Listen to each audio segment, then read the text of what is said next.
You are aware, you are a household name. People already know you. People like them, they are still struggling. Okay. The only way I can be of help to you is that you lie low, hoping that memories will fade. Because if memories don't fade, I will recommend strongly to PDP to make Pastor their gubernatorial candidate. If they do, we can put any character, we will win. Because you'll be testing a well-known non-performer to somebody that I don't people can at least give benefit of the doubt. So those are the hard. No. These have been well canvassed. Because the man said, I made him a governor. How can you make me? I was already a household name before coming to Edo State. And don't forget, Kayode, what politics does, which is nice, is that it's a leveler. If politics was not a leveler, at a point in my history, without using state instruments, based on trust and power of persuasion. Yes?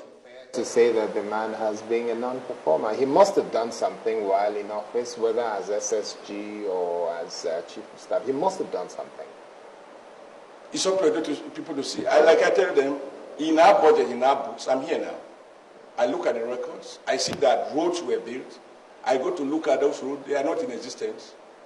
I see that books, money was spent on education. I go around, I can't find those schools. Are you making accusation of money missing or not being used? I'm not. My promise to myself when I assume office is that I will look forward. I have not come for an inquest. What did they do yesterday? In my campaign promise, I said, this is what I'm going to do.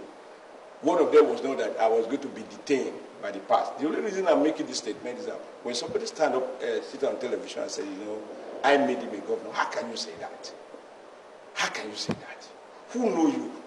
By 2007, Pastor Ezeyamo on election day was restricted by EFCC.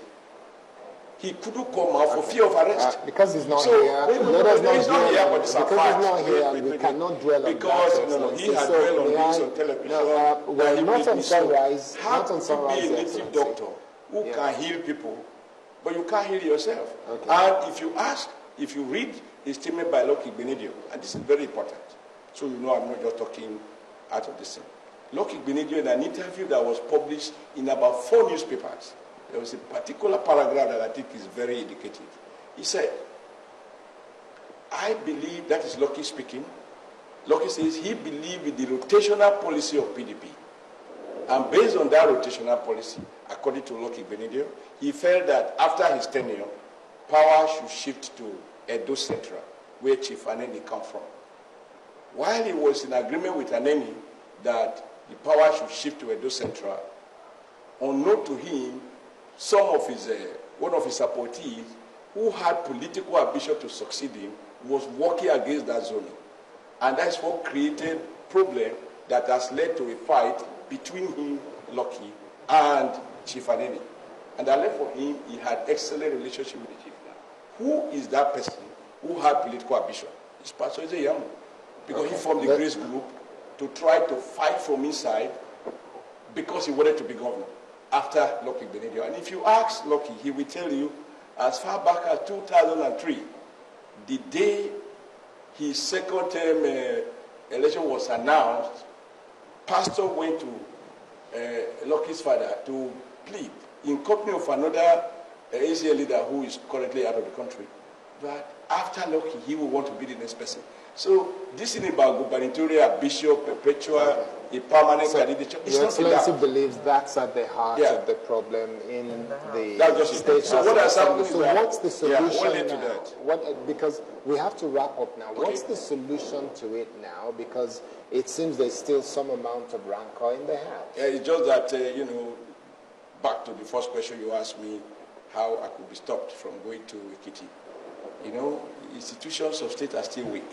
The House of Assembly they were served a court injunction from a federal high court, restraining them from suspending or declaring the seat vacant of some 4 House of Assembly members. In fact, 5 of them. When this motion was subsequently argued, and the House obeyed, when it was argued, the High Court ruled that Until the issue of declaring the seat vacant is determined, the House is restrained from declaring their seat vacant.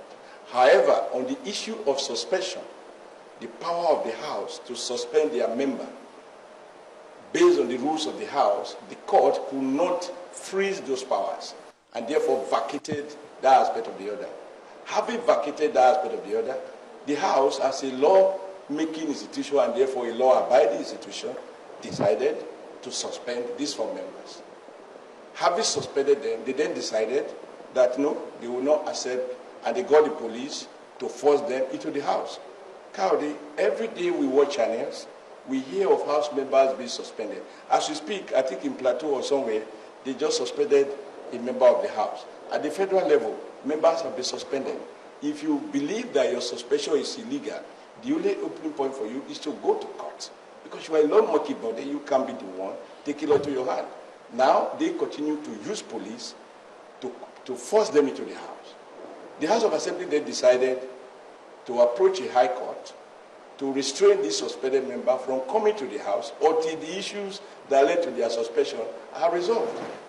The court granted the order after listening to the arguments, and they were represented in court. Now, having restrained them, they decide that they will disobey the court order. They addressed a press statement saying, we are not going to obey the court order.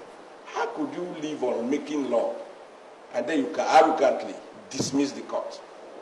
And yet, the police seems to have quietly aided them to violate that court order. And they went on to file for contempt. They tried to serve the contempt paper on the deputy speaker, the suspended deputy speaker, who forced himself into the House, thereby violated the court order.